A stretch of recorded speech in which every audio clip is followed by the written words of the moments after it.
Shoferi Mundve Liaj në shkarkim pa ligj fiton dëmshpërblimin.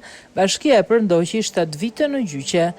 Në 7 dhjetor 2017, një person i dendur nga avujt e alkoolit hyn në ambientet e njësisë administrative numër 11 në Tiranë dhe fyen ofendon personat që gjenden aty. Nuk dihet për cilën arsye dhe për çfarë mund të jetë mërzitur me shërbimet e njësisë bashkiake, por ai guxon dhe ofendon edhe administratoren Jonida Doku.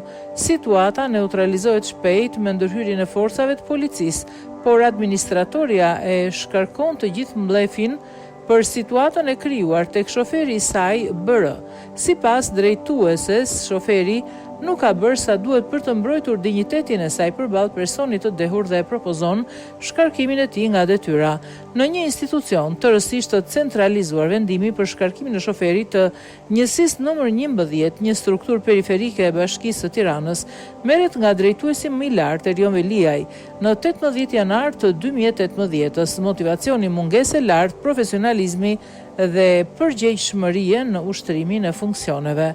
Shoferi BR e kundërshton shkarkimin e tij nga detyra. I deklaroi para strukturave institucionale që nuk është përgjegjësi e tij të ruaj integritetin moral të administratores, pasi nuk ka as formimin e dur fizik dhe as detyrë funksionale për të përballur me njerëz të mblefosur nga shërbimet e munguara të njësisë administrative.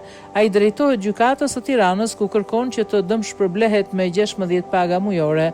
Bashkia është rësisht kundër dhe fillon betejën ligjore.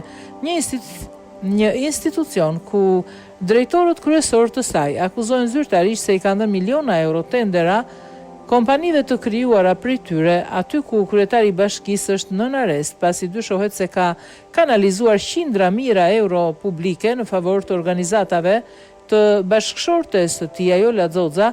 Bashkia e Tiranës duket shumë e shqetësuar për pagat në një vlerë pak a shumë 5.000 euro që kërkon shoferi i shkarkuar padrejtësisht nga Veliaj.